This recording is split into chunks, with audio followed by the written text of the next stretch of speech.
Welcome to the Life in Flow podcast.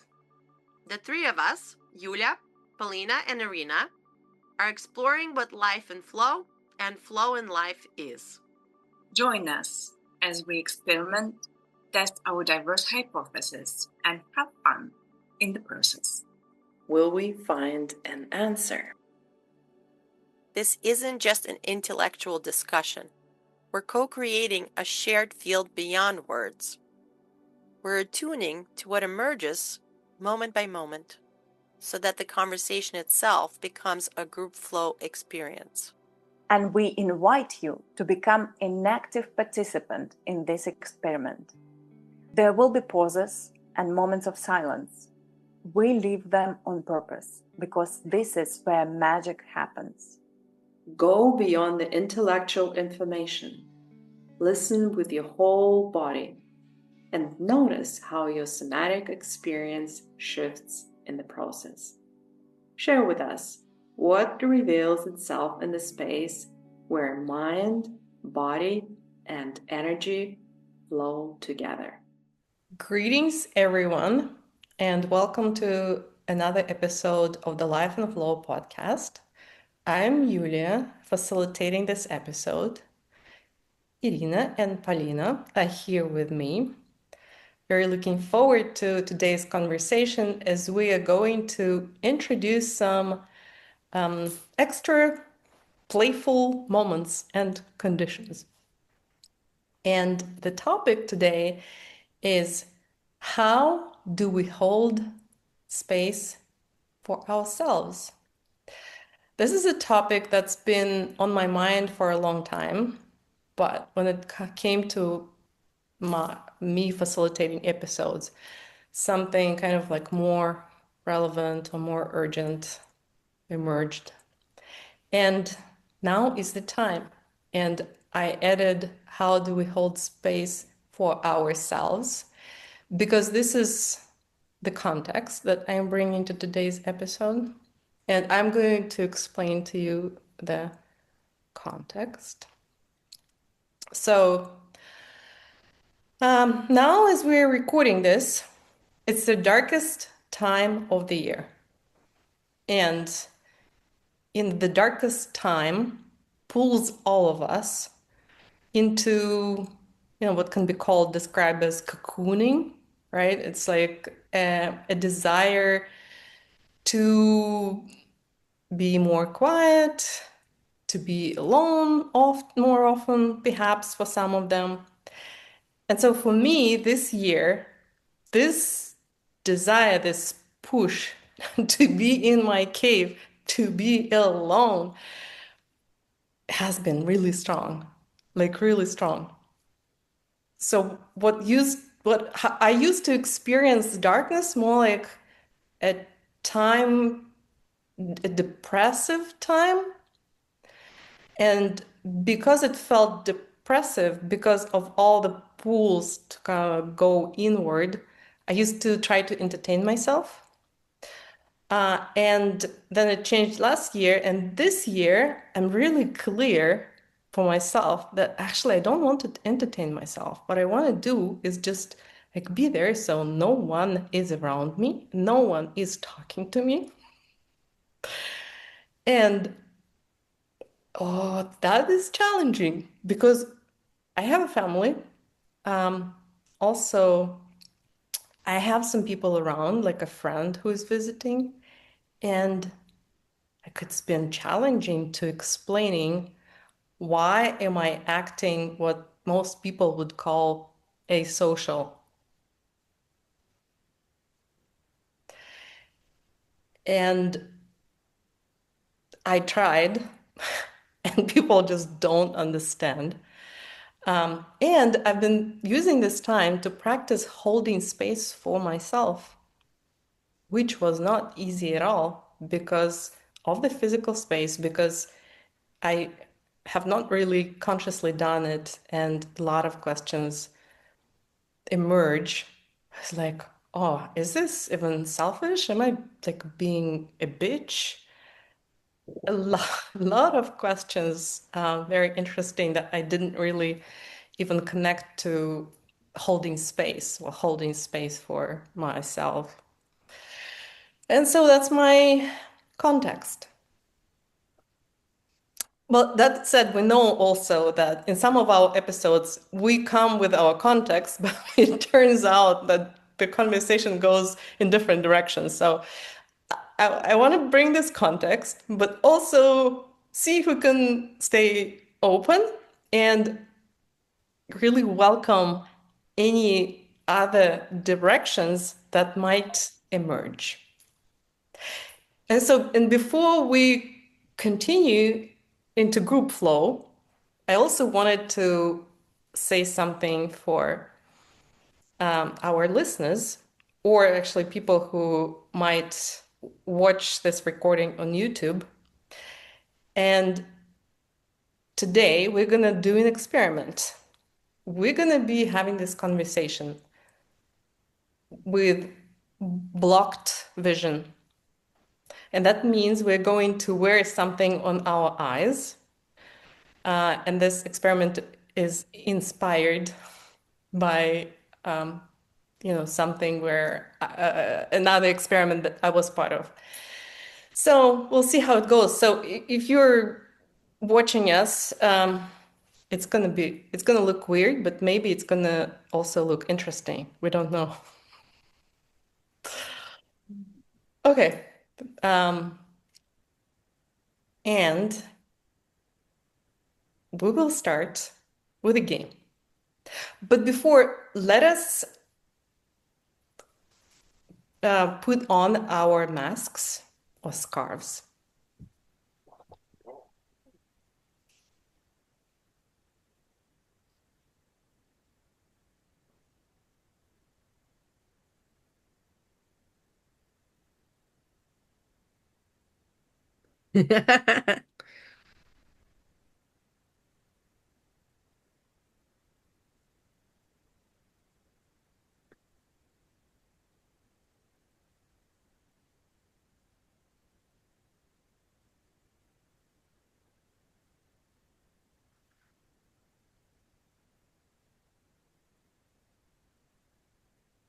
Actually, I will do it after I do the introduction to this game, but you girls stay like this. So the game is we're going to be creating a witchy preparation in a cauldron. We're gonna do a brew. And we're gonna do a brew for the space that we hold for ourselves with different ingredients. That, as always, it can be just anything. And I'm just gonna read out the spell, and then I'm gonna join you in covering my eyes. And the spell sounds like this.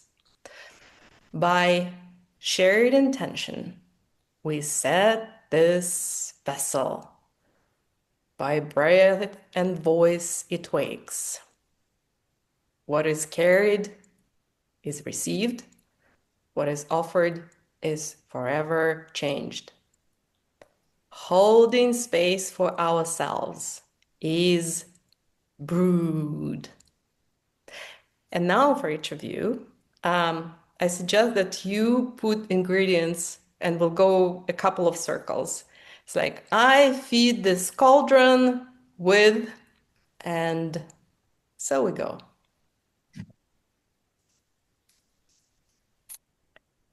Do we define order or we go as it comes? If you are up to start.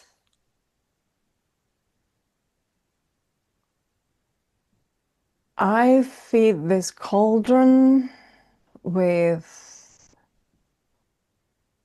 tenderness.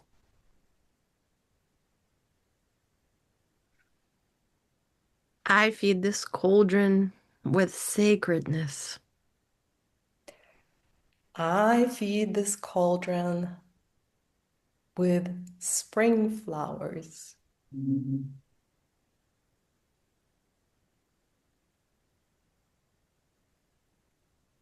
I feed this cauldron with vastness.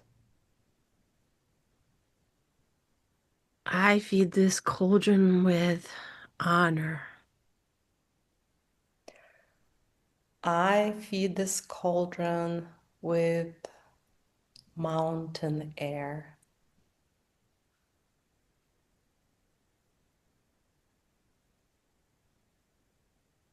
I feed this cauldron with the sound of the sea waves. I feed this cauldron with the sounds of birds flying above the beach. I feed this cauldron with love.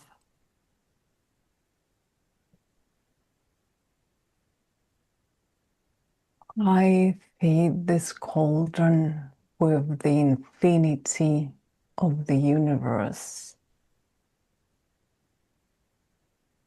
I feed this cauldron with some sea salt, pink sea salt, and jasmine.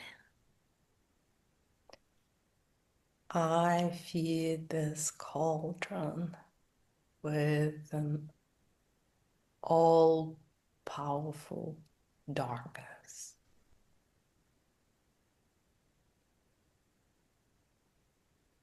I feed this cauldron with the whisper of stars.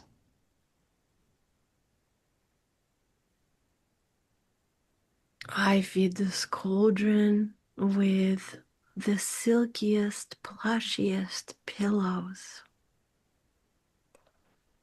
I feed this cauldron with my gentlest touch ever. Okay, so our cauldron now is brewing. And space holding for ourselves is in it. Thank you. And I want to actually continue playing a little more and invite you into story sharing. And it's just something short that comes to mind. And the word for stories is a mountain. And it doesn't have to be related to holding space, but it might. And we also did a little bit of movement embodying mountain before, so maybe some of that can seep into stories, like some sensual elements, but not necessarily.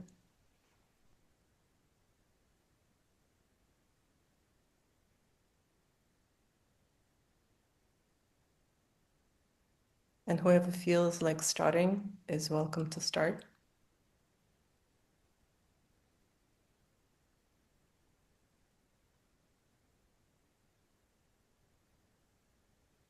There is a classical, well, I think I was taught that it is classical Buddhist meditation.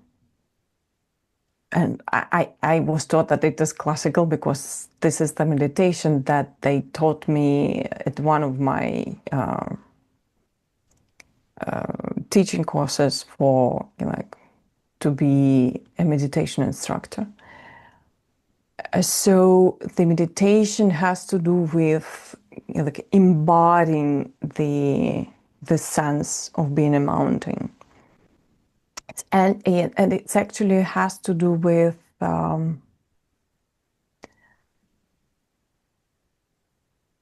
what's the word for this?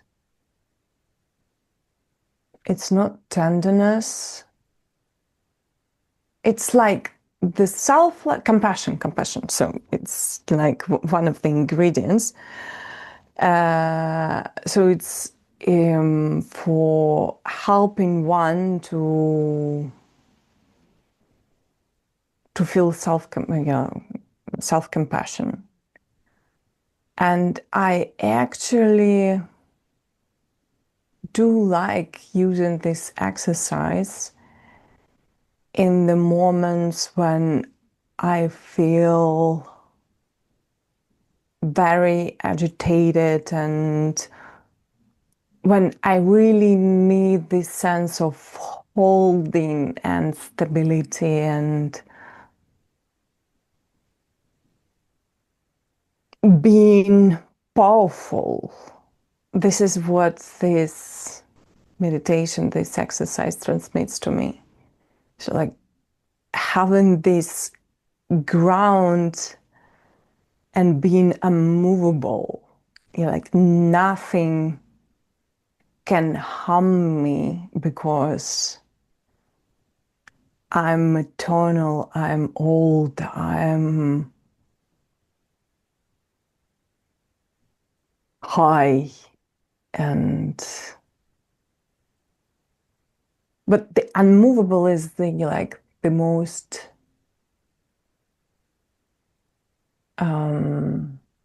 precise word for me, how I feel when I connect with this embodiment of the mountain. What I'm hearing is, by immovable and by what you described, is that as if the mountain creates this space, like protective, sacred space that makes it possible to be vulnerable and also to share, to show, like those emotions or those feelings for ourselves that are sometimes not easily accessible. It is curious because I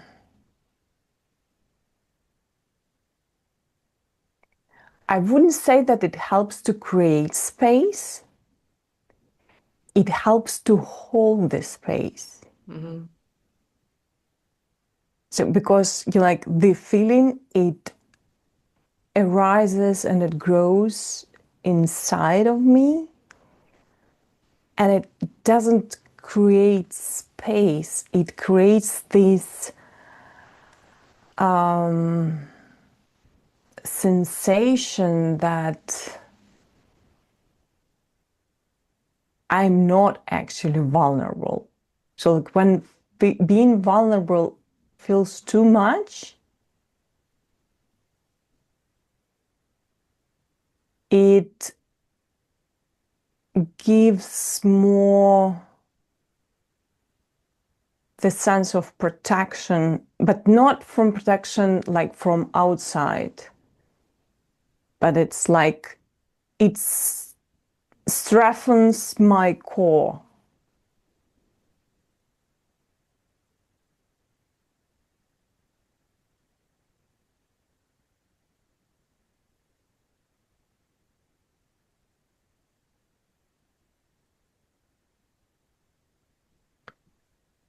I had two things that are coming up while Ira was describing her mountain experience. I kept feeling this like somatic sensation of when you really touch, like come like as if I put my body on one of the protruding structures of the mountain, you could really feel this cold sensation emanating from the mountain. For me, right now, it's the cold sensation that's coming up. I know sometimes you can experience a different temperature, but for me, it's this cold and it's actually also wet for some reason. And it feels very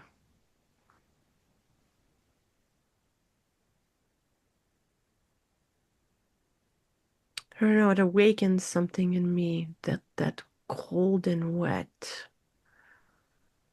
It it it reminds me of something in my cells, in my molecules. I don't know what it reminds me of, but there is some sort of transference and some sort of recognition. And also when I stand on top of a mountain and I can see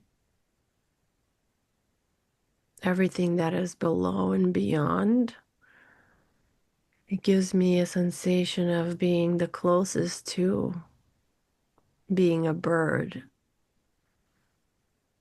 and seeing the larger, bigger perspective of this earth and of us. And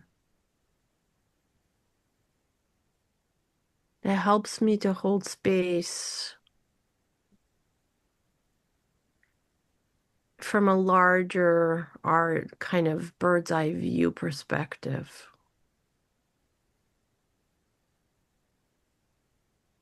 As I survey, yeah, it kind of helps to invigorate the observer self and shifts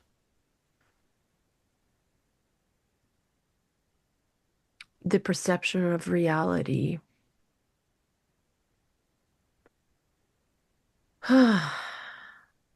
Thank you.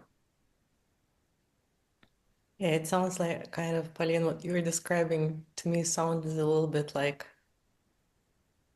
you're the mountain shares the consciousness with you. Um, yeah, somehow there is a entanglement that gives you the view, maybe some of the power. I don't know, that's how it sounded to me. Yeah, it's like when I touch the cold, wet mountain, it's a sense of recognition, which I've never actually consciously verbalized until now. And then also that bird's eye view, it is sort of an emanation of the mountain in some way, shape, and form, although I don't quite yet know how.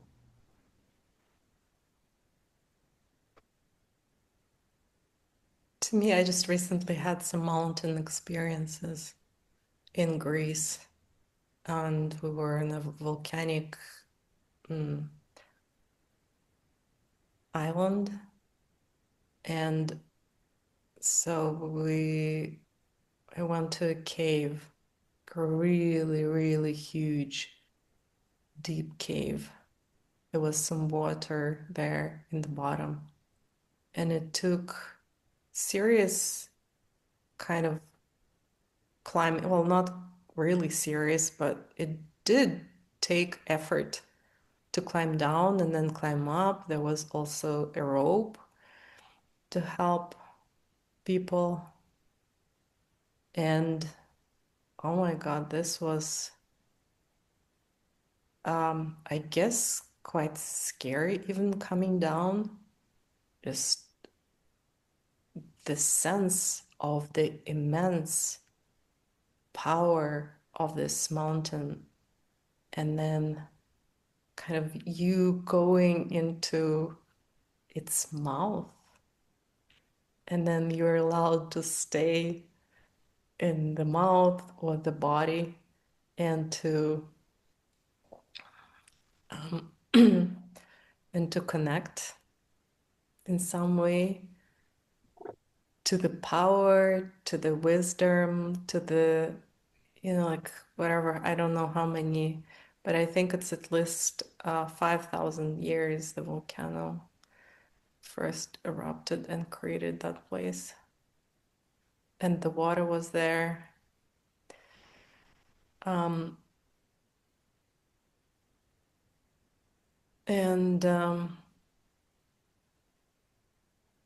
then we were also bathing in this hot springs, also directly from the volcano that is still active. And that exposure, now that I'm thinking about it, and now that I have heard you share, actually things feel just so different. There is such a shift of perspective in everything, like for everything that I've been going through. I was like, who cares, huh? You just hold your space. Come on. Um, Look at that mountain, remember that feel of the cave and of the ancient water.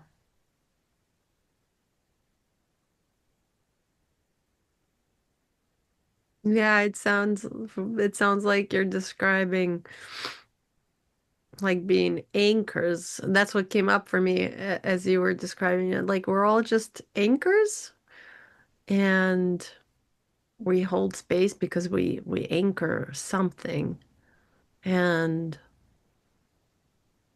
it's bigger than what we can understand individually.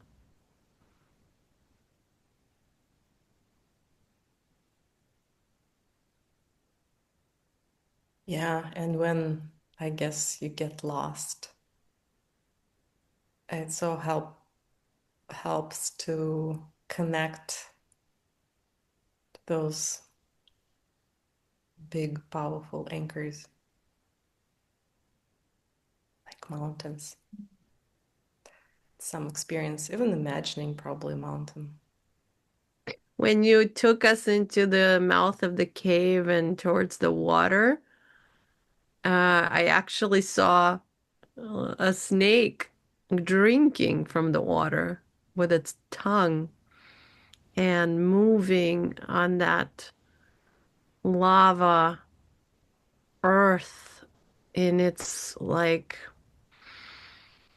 slithering, but also so earthy, and the scales are kind of like the mountain, cold and wet and like of the earth.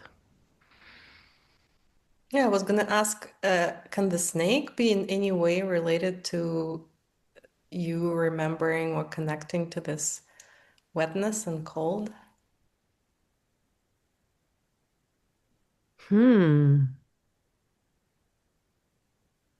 I mean the way I experience its body, yes, definitely connects to the wetness and the cold of the mountain that I initially was experiencing. Yeah. How interesting. Thank you for taking us to your lava springs. I feel like I sat in that sacred water with you.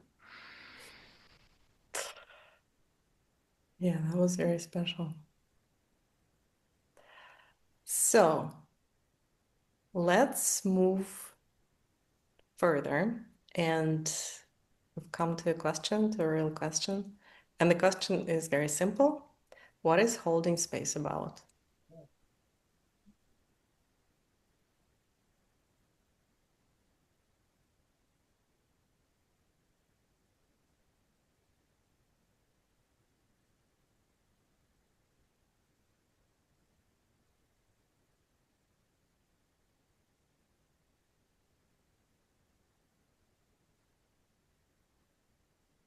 Can it be literal?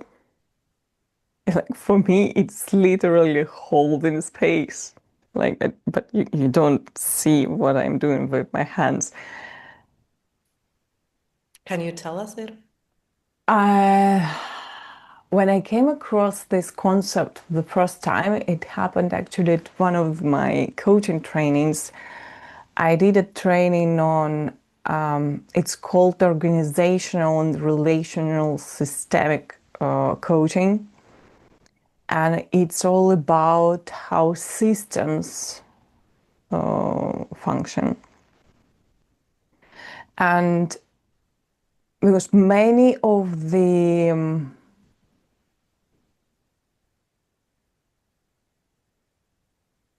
techniques or exercises, many things what they're teaching there, so it could be applied to the system as an internal system or to couples, relationships between two people, but mostly it's about coaching like teams or groups of people as systems. And because there are a lot of elements involved, the approach is usually using several coaches doing the work. And one may be like facilitating the exercise, working with people, and the other at the same time would be holding space. And I couldn't understand it. Like at first, it seemed to me that it was like you just stand there and do nothing.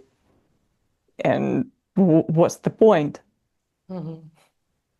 But when I found myself in the position of the coach whose role was to hold space, and all what I was doing is just to be present and pay attention to what was going on in the field of the system that was being coached, I became amazed at what I felt. Just like what would be the correct word? The amount of energy, the quantity of energy, like the volume of energy that was moving through me as I was just standing there was immense. And I was like, oh, what is going on?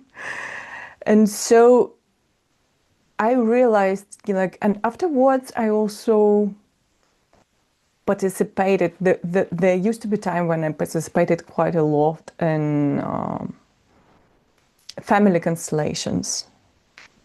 And there also I had this experience more than once of having a role when I was just had to be there and hold space for the whole system, for everything what is going on, what was going on in the constellation.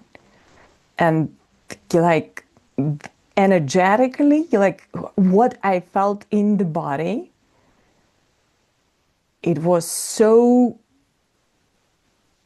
surprising for me and so powerful that since then I realized, well, yeah, it's not just you stand there and you be there. It's like you are there. You are just physically holding everything what is going on with your presence, your attention, your energy.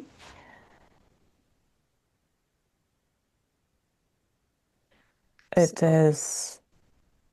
Is it like you being a container? Is it like you being a resource? No, it's not the resource. A container, yes. So it's like the embodied posture, like the embodiment of this experience would be for me really like opening up your arms and holding space physically with your body. Mm.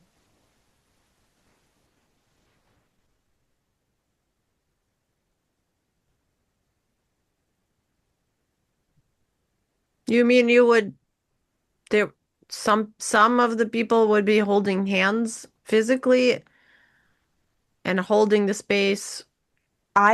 This is what like when I was in that role, very often what like my body felt that what I needed to do. Like I literally, physically was holding space of everything what is going on. Did it require from you, or did it ask for like a special posture, for something physical from you, the holding space?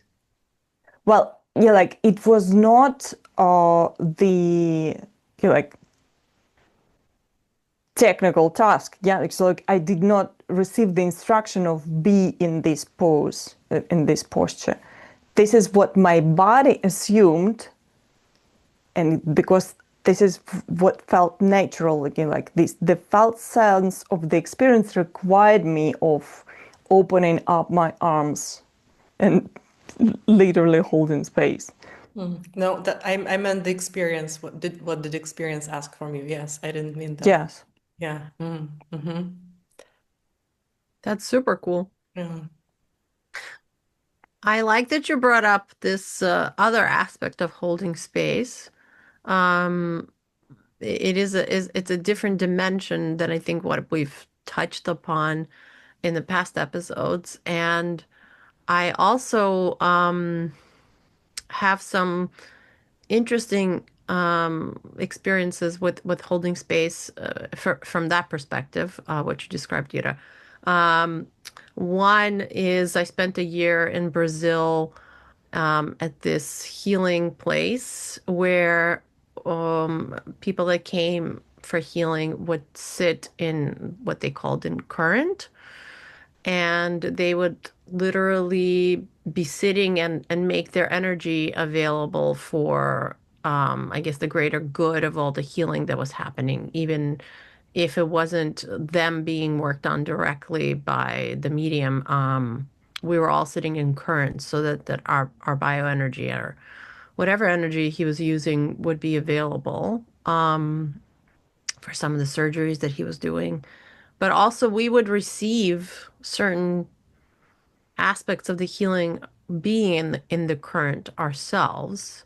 And physically, it did require literally sitting in the chair, sort of a little bit in a Buddha position, palms up to let the energy flow, within, throughout, between all of us. And more recently, I was asked by a practitioner that has a group of women to come in and be one of the three space holders. And it was really cool because she could feel the energy shift with us being there because our attention, of course, was on holding that energetic space. We were still participating, but one of our kind of energetic cues was to hold that energetic space, the container for both her, the facilitator, but also the women participating. And it really was kind of proof of concept of where attention goes, energy flows. It was a very potent experience, and the facilitator really saw how the women in that container shifted, women that she's had for a while in her practice, how they've shifted with just us being there, present, holding space, having that intention. Um, yeah, so I don't know if that answers the question specifically, but that's what's coming up for me. Pauline, and how did it feel for you? Were there like any markers, or did what did the experience want from you? Well, one of the things that the experience wanted from me was to really hold space for the facilitator. And now that I'm talking about it, it was very akin to that, you know, current that I used to hold in Brazil. So it's kind of that kind of an experience. You're really making your energy available for the best and highest for this person leading the group, but also the larger group. And so there is a flow of energy. And I would have to, of course, be making sure that I'm very grounded. My grounding cord is on, my feet are connected to all the layers in the earth. My higher self is being received from the top down. And actually almost putting that on a little bit of a run cycle so that I could still also participate in the class. Yeah. So I did quite a bit about received some training experience with breath holding for the first time during my breathwork training. And it was quite an interesting experience for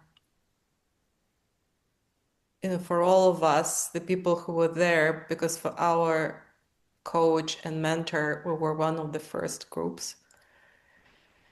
And when with breath work, each of us and we are as a group, we're going through really intense times because yeah, I mean, we were practicing sometimes breath work that would send you really far into altered states and bring about things that we don't even want to remember. And for a lot of us, the first impulse was to be kind of like there for the other in a way. Oh, let me help you. Let me take some of your pain.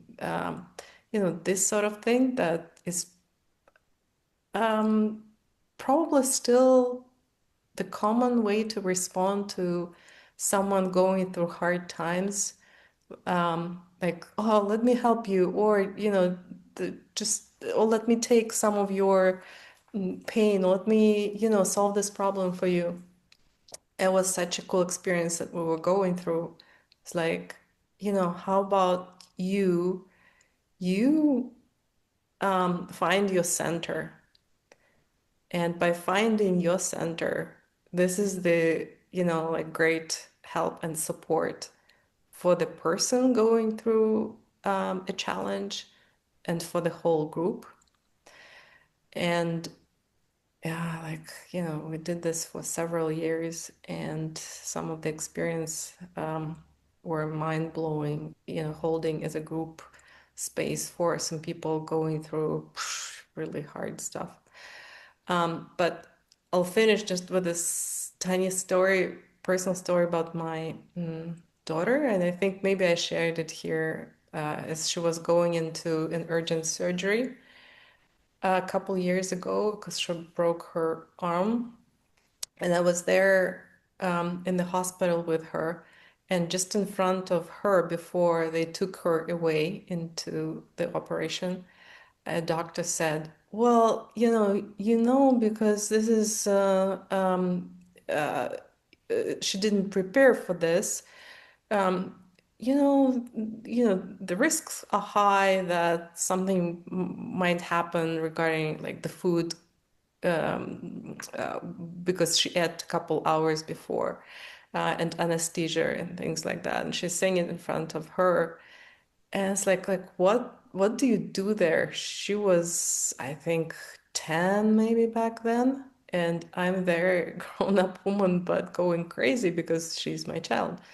And then somehow, I don't know what guided me, but I took her feet and I just were holding her feet.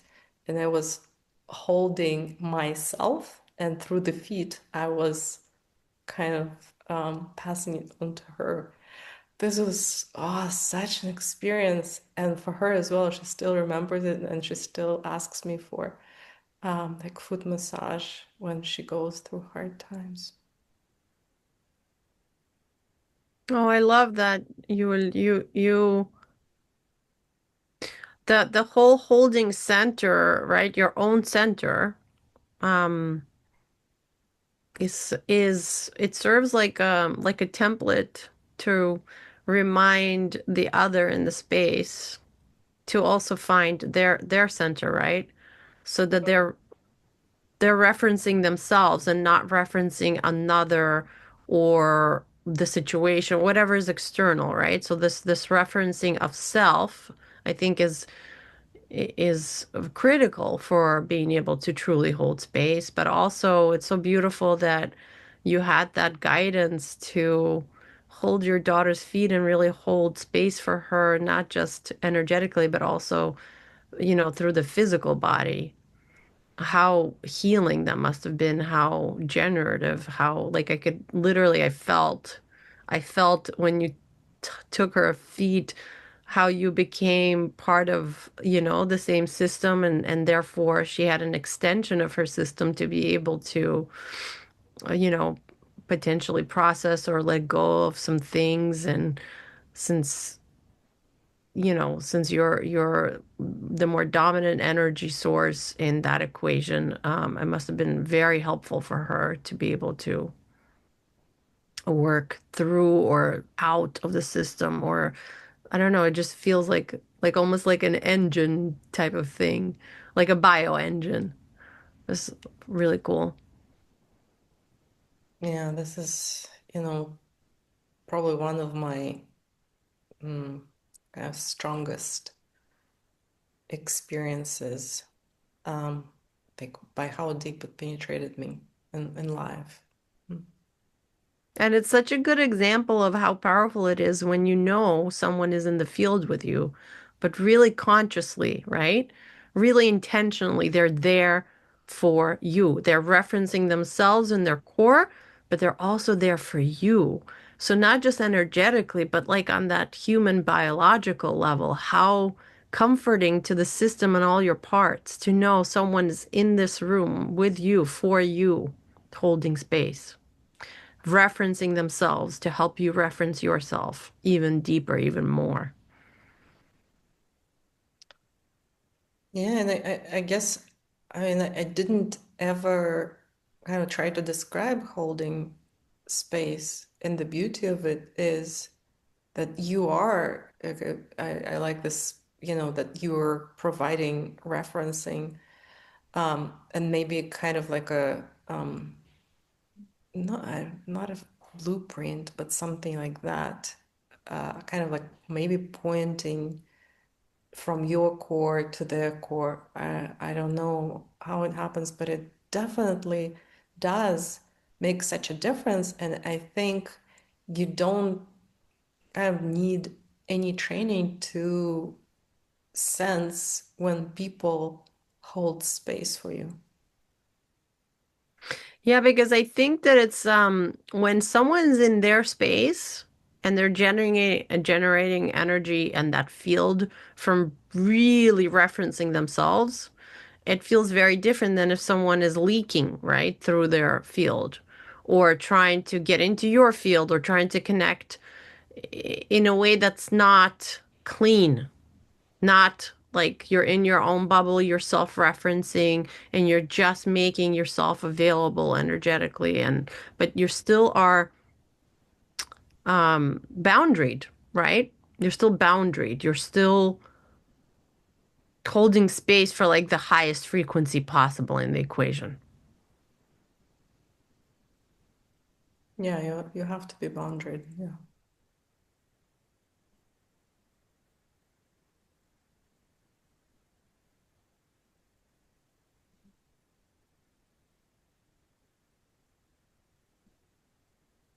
I I don't wanted to know. say, here, sorry, I just wanted to say when you were describing your experience with physically holding space, I really felt this like it was like this sudden increase in bioenergy in my field, and I like became hot. You literally transmitted something, and I was really feeling it in the system, and I feel very activated now, like in a good way. Just wanted to share that. Sorry, go ahead. Ir. Yeah, but this is exactly, it has to do with what I wanted to add. related to the you have to be boundaries, in my experience that I described, my felt sense was that exactly my boundaries expanded, that I was the whole system. I was the container for it.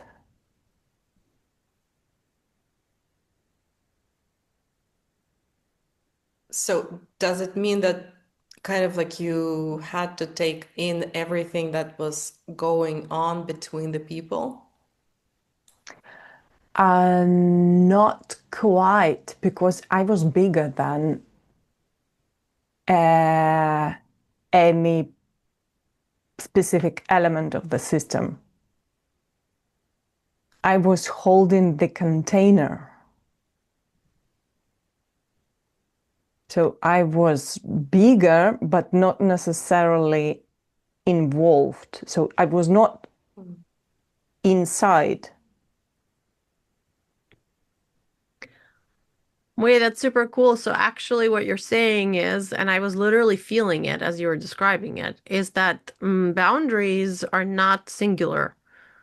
You could have an energetic expansion to hold an entire field and yet still be boundaried in terms of things not entering your specific system. So it sounds like actually we're capable of multi-layered boundaries.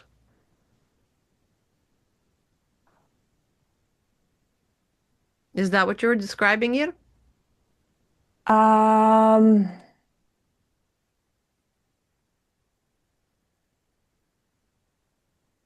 I think you like in general, it's right what you're saying. So like we are capable of having multi-layered boundaries.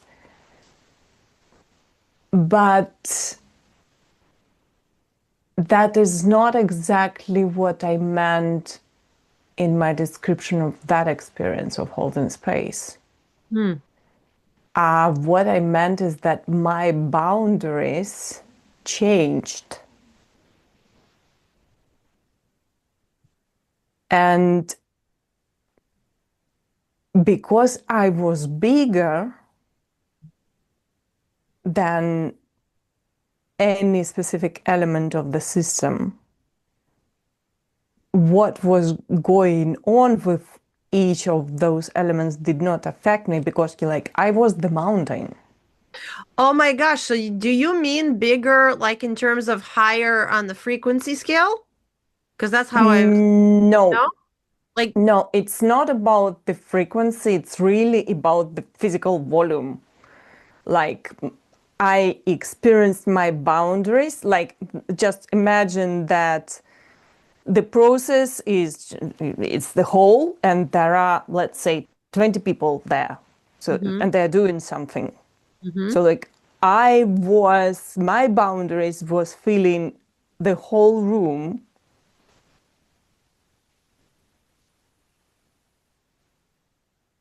So it's like I was just big. you mean your felt sense was capable of Yes, feeling the entire yes, room? That's what you mean. yes. Okay. Yeah, that's cool. Yeah, It so and like the consciousness of your energetic sensory molecules was able to expand into the whole space. Something like that. Cool. Sorry, Yuli, you were gonna say something? now I was just gonna ask one more question. It would the analogy of let's say container, let's say a ball, and you are a ball holding the experience of these people, but at the same time, you know the ball also has these boundaries intact. Would that be kind of what you were referring to, or not really?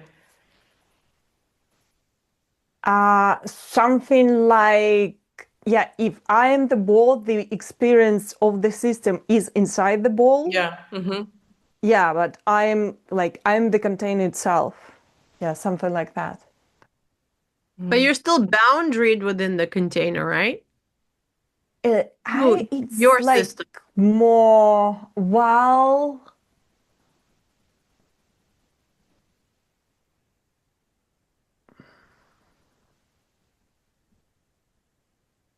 there is definitely, like, I think it would be inaccurate to say that I ceased to exist, that I was only the container. Yeah, I'm not that advanced, of course.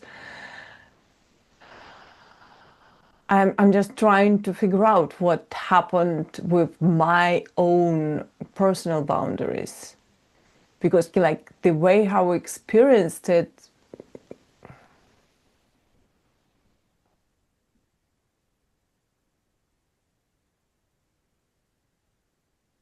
So we can also, It's like, yeah, okay. probably, like, have you seen how they blow glass? Probably in my childhood. Yeah. So you have this small piece of glass which is very hot, and they become to blow it, and it expands. Mm-hmm. So there may be in this like big glass bubble that it keeps expanding. Mm-hmm. There is probably still like some bleep, like some particles of this glass that would be my personality, my ego, like my personal boundaries. But for the sake and for the time of the experience, I became the glass bubble. But there's still the person blowing through the tube into the glass bubble. Were you not still? Yeah, but I don't think that I was that person. Interesting. Okay. It was a journey of Yeah. space, We even blew some glass together. I love of, it. of space holding modalities. Yeah. Yeah. Thank you, girls. So now I do want to steer us towards holding space for ourselves, because to me, at least, it does make a difference, a big one, holding space for others versus holding space for ourselves. So I'm wondering, what is, assuming there is also a difference for you, um, like how does it feel holding space for yourself compared for others? Like what comes up? I have to say that for me, the holding space for yourself was only a theoretical concept until I went through my internal family systems training and really fully met all of the different parts and really started seeing things from that perspective. And then really got more in touch with the self, right? The self that is like the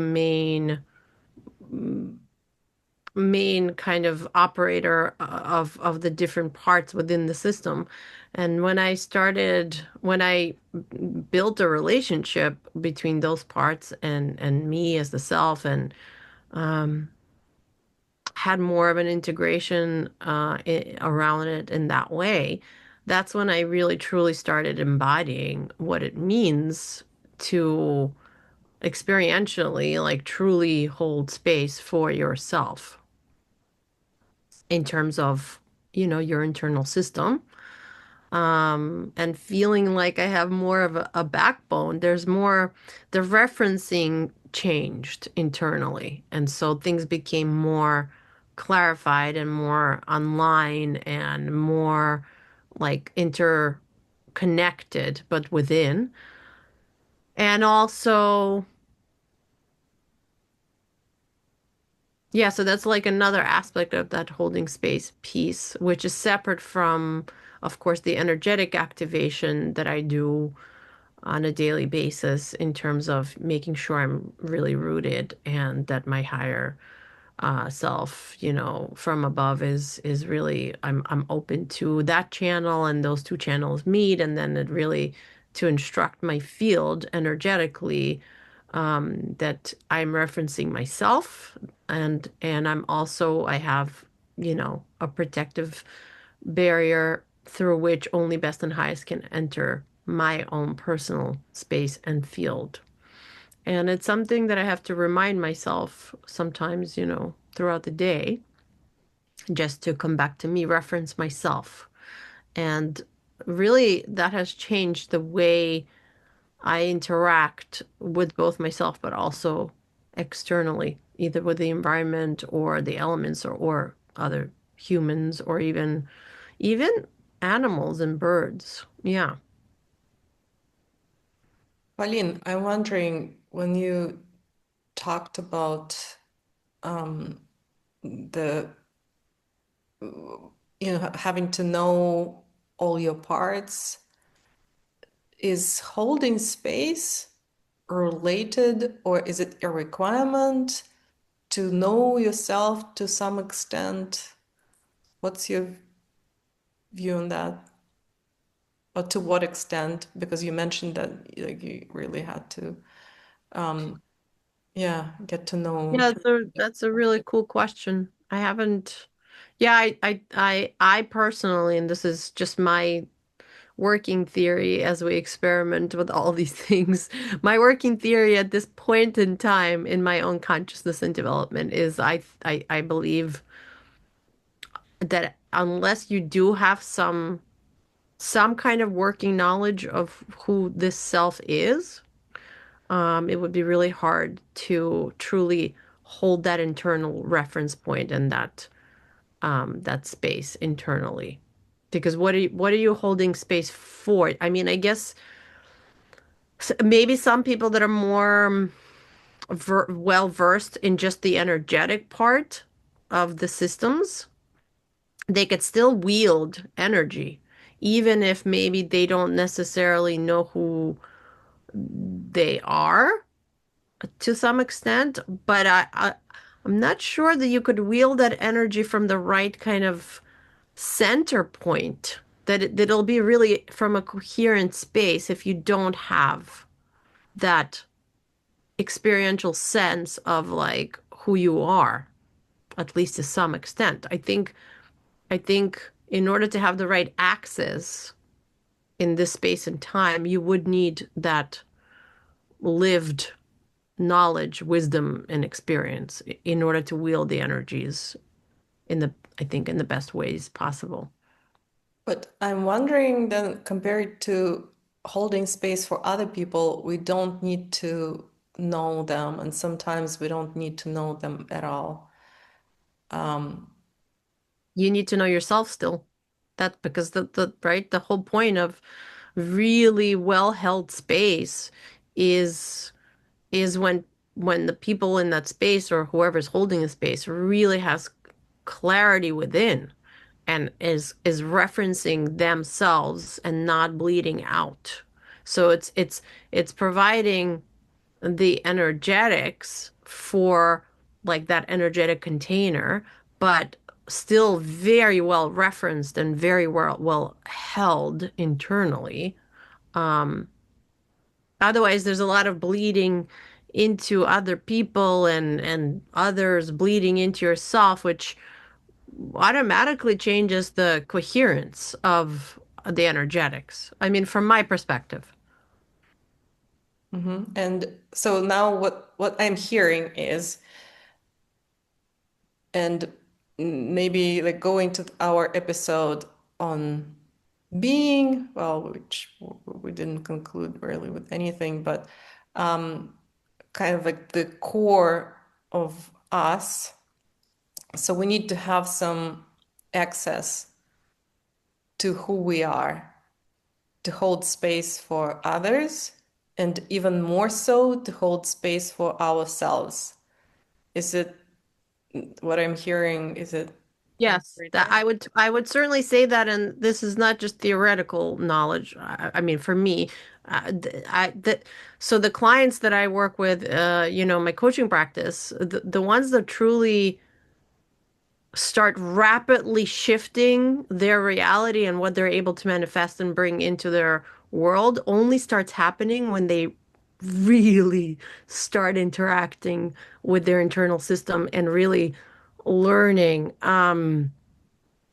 to like knowing their parts and knowing that their parts are also there's also that aspect that is self and having more of an actual relationship internally because it gives them that autonomy beyond the social structures and social conditioning that we've talked about in other episodes, to start literally referencing themselves, like permission to reference yourself, which starts building up this internal energy that they just didn't have access to before because it was all about externals.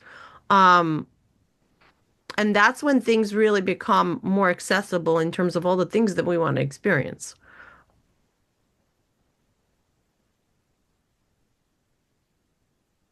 And same for me. That's been my experience too.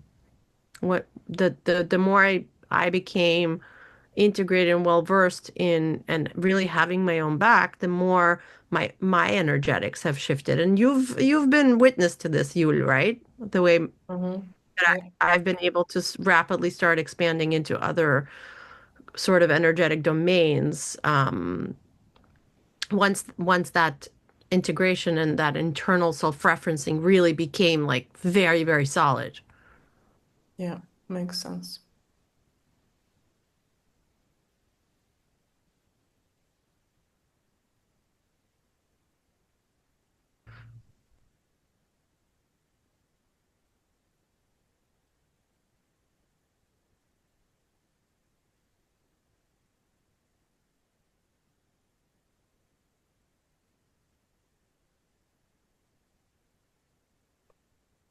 I think my, how to call it, the way how I would describe my experience of holding space for myself, on one hand, is related to what Paulina was describing, although I have never worked with IFS per se, but my inner work has always, I don't know if it's correct to use the word always, but mostly have involved, like somehow working with or recognizing the emergence of different parts, like within my inner system. And so this is what the holding space for myself is about, how I see it and experience it. Just again, going back to my previous description of that experience of holding space for others, it's about creating the space and the container within which like any part, like any experience that emerges could unfold itself, could be recognized and feel welcomed and sustained.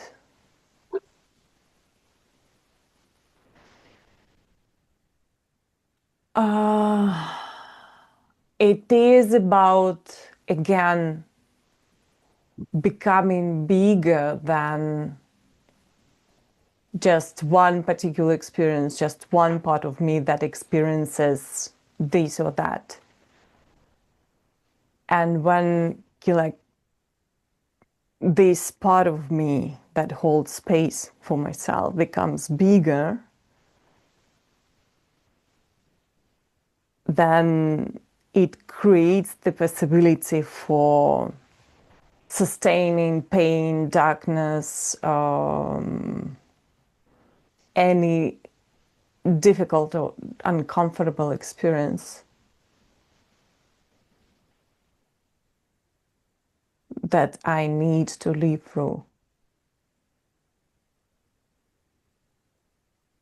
So you're saying it's like one part that is tasked with or volunteers to hold the other parts? Yeah, probably we could call it a part. It's not, I don't like the word tasks or volunteer because it's really not about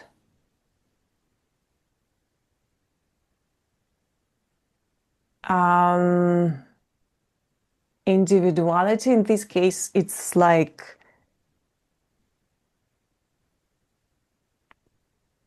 it's not personality per se. It is just energetical container. It's the I myself allow myself, I create the space within which it is possible for me to sustain the experience. Actually, multiple experiences. Because it's all about the possibility of emergence of several experiences at the same time. Mm-hmm. Like a metamorphizing cocoon. Like a Something, multi-reference. Sorry, Paulina, can you repeat it? It made me think of, like, as you were describing it, I was following you and like energetically, and it feels like it's like, I guess, the ability to actually multi-reference at the same time. And still, you would have to have I feel like you would need to have a strong sense of that core reference point in order to be able to then kind of multi-reference multiple things at the same time. So that's really cool. Definitely. Yeah, like a strong connection to your center is important, but it's also about, like regarding the word cocoon, Yul, I'm not sure that it resonates with me because at least like the way how I work with it and how I experience it, it very often it has to do with like this becoming bigger. It has to do with also with openness, like becoming as big as the universe, for example. So, but yeah, it might be a cocoon of the size of the universe. Why not? Oh, yeah, like sometimes also depending on the experience. Sometimes it might be a cocoon because there are certain. I meant conceptually, yeah, but I understand what you're saying, yeah. Mm-hmm. Yeah.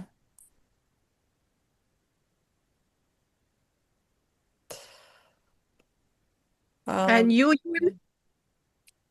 So I guess what for me had to happen to be able to hold space for myself was learning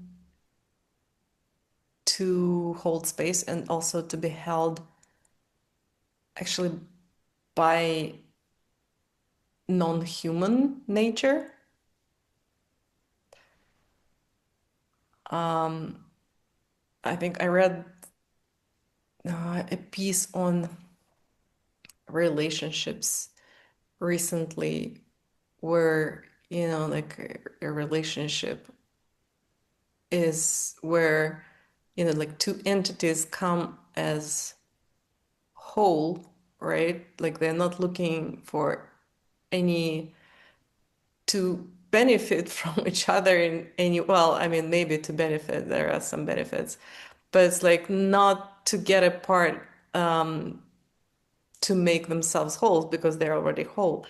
And I think probably it speaks, Pauline, to what you're saying, knowing your parts, like, or really knowing yourself to the core.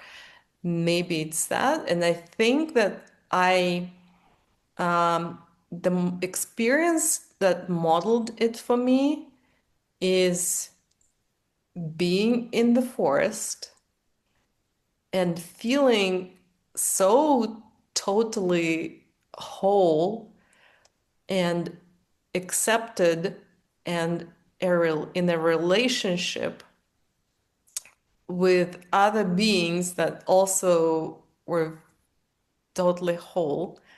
But somehow for me, this is how this concept became not only a concept, but something that I could do.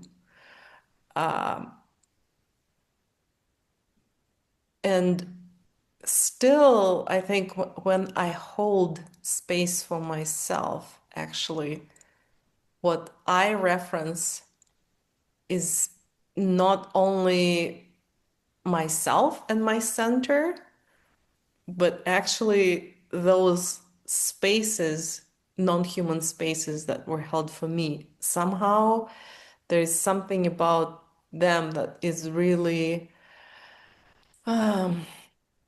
like that feeling of a mountain that you describe. Maybe I get there from those references. And I guess it's what helps me, or what has helped me this time, not to go down the route of, oh, come on, what are you doing? Why are you like being so selfish? What is it? Like, can't you do this or can't you do this? And it's like I could, but I also now have access to holding space, so I don't really have to, I can like hold on to my experience and also hold my experience, and yeah, like not go down my usual routes where I was like, okay, let me see what other people need from me, and I also do need something, but of course what they need is more important. Yeah. It sounds like that nature serves as kind of an anchor point to remind you of the referencing that you can do internally. And it's cool because I haven't thought about the elements, that like how we also reference the elements, but actually that it's a very different type of reference point than referencing yourself against other humans, or using other humans. Unless you reference another human in order to remind yourself of what you're holding space for internally, and that's also you. Pauline, can I ask you what exactly you mean by referencing? I was thinking the same. Oh, I thought I thought I thought we were on the same page around this, but no. Okay. So the way we render depends on how we reference, what we reference. A lot of May I ask you for an example?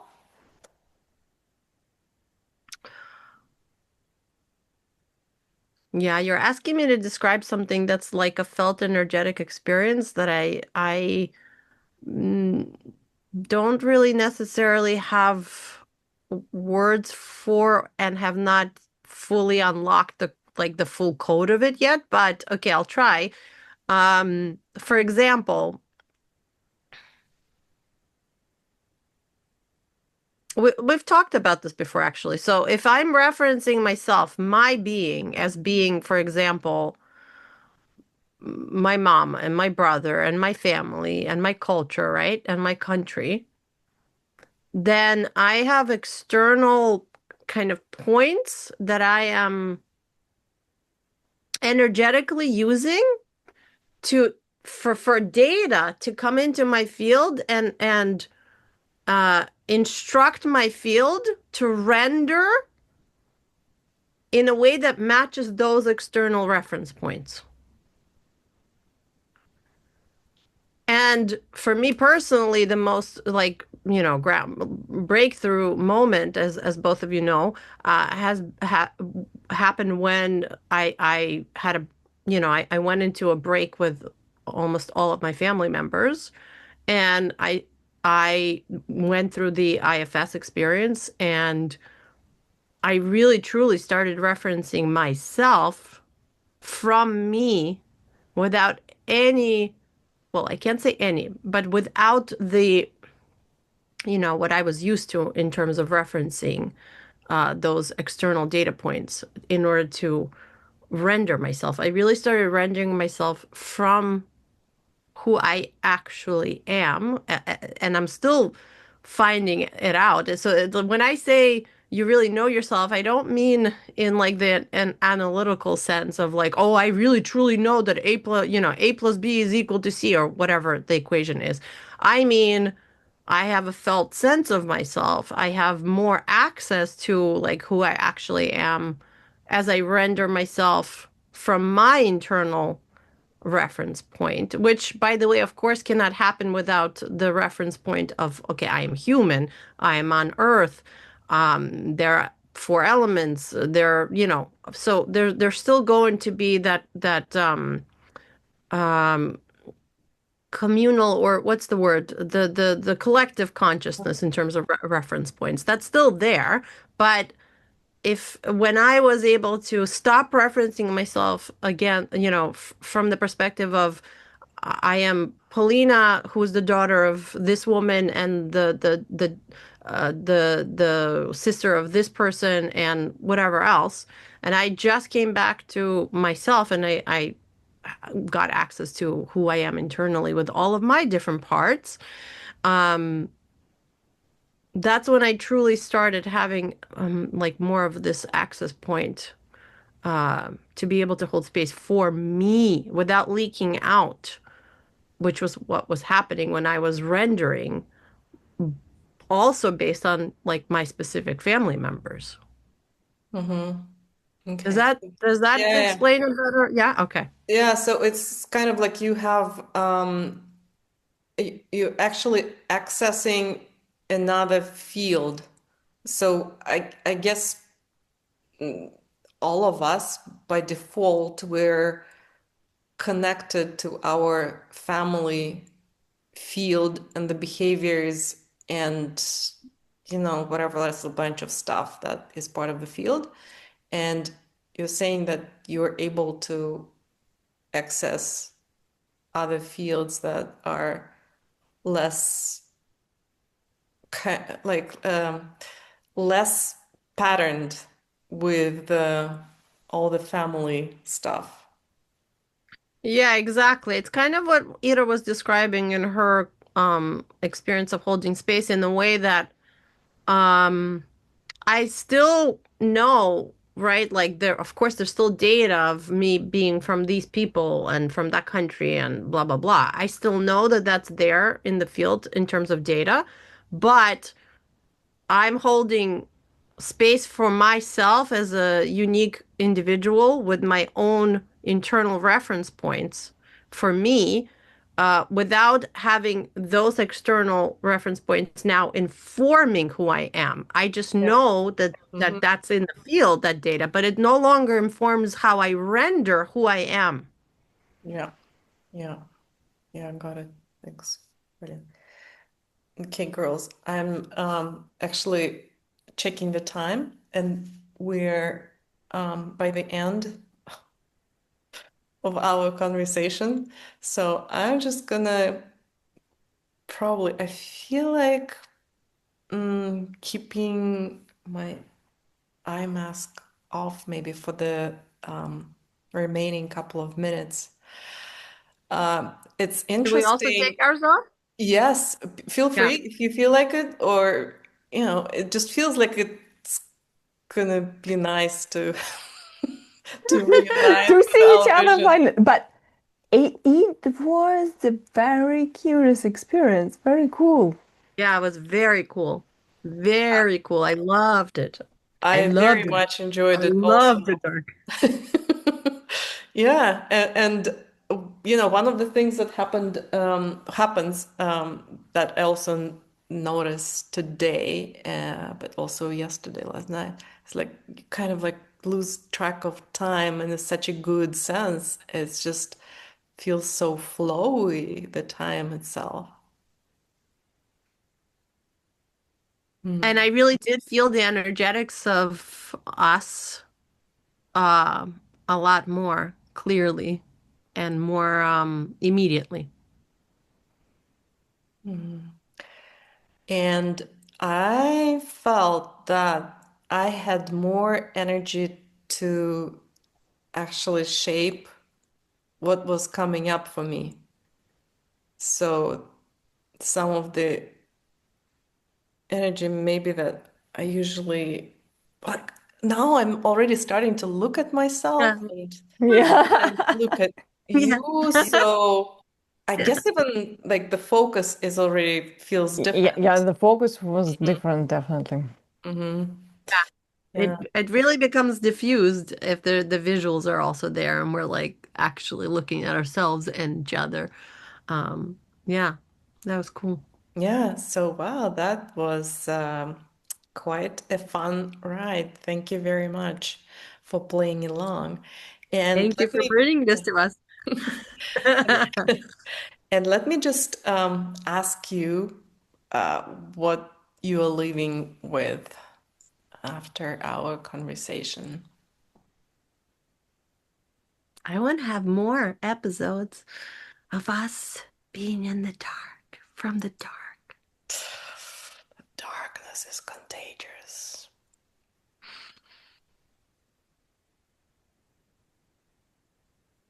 I actually really think that this topic is core to everything else we talk about.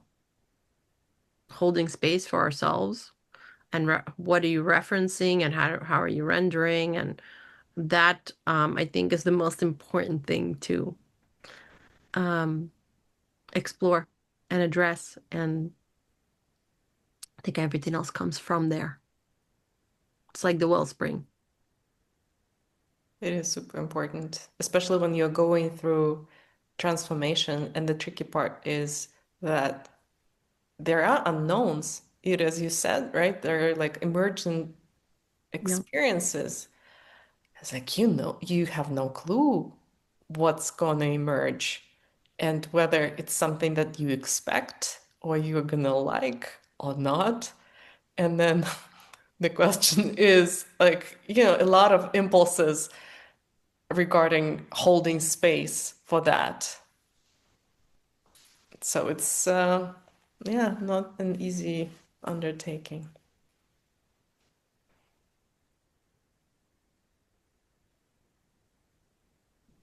I think what I'm living with is just before we took off the masks or the scarves and opened our eyes, I was thinking that I was literally feeling myself exactly as the container, and I felt you inside of me. And you and the conversation and like the energies that for immersion and interacting, it was like it was a very curious experience. Yeah. Yeah, I was finding myself also just very much enjoying also some silences that emerged, and one of them one of the silences. Oh my God, it just felt so good. My whole face softened and smiled, and And it's easier to hold the silence with eyes closed because you don't have this additional pressure from visual data, because when we look at each other, we are more entangled into all the social dance and social interactions, so you have the possibility to focus more just only on the energy and and feel into is it emerging or not. Yulia looks absolutely radiant. Yes, this is wonderful and also very rejuvenating. It's like so cool to have your eyes closed and then the darkness. It just frees so much space and energy. It really does. It really felt free in so many ways, for sure. Yeah. So weird. Because I love seeing the two of you, and I love being on camera and, and meaning like fully, like both my voice and all the elements. And yet this was, and I noticed this before because when I participate in things that are audio only, it really is a very different experience than when the visuals are also present. Yeah. Yeah. Well, thank you, and thank you to everyone who listened. Um, and And thank you, Yulia, for being our fearless experimentation leader. If you want something out of the box, I mean, we all can, but I'm just to a certain degree, Yulia is really cool when it comes to that, and I appreciate it. yeah, it just so happened. I think I got passed this on by this other experiment that I mentioned. So I'm really grateful for that and for this space. And yeah, it was regarding holding space and holding space for myself. There's actually a lot I still need to kind of process. I was so in the moment. It's hard for me even to, oh, let's make these and these conclusions. But one thing that actually I'm very happy that we touched on, actually the huge difference between holding space for self and holding space for others, that I didn't think about in some ways that you girls mentioned here. It was a really good distinction because for a lot of us, it might be so much easier to, and we may be more used to holding space for others than ourselves. Like we are the last thing we think about in terms of holding space. And yet if you break it down the way we kind of did today, you could see that if you're not able to hold space for yourself, how good is the quality of you holding space for someone else, really, truly? Yeah. So I'm gonna keep practicing. Thank you and have a wonderful day. Thank you. Thank you. Thanks for listening. How was it for you? We believe that the more people experience group flow together, the better off we all are. More connected, more creative, more alive. So let's expand the field.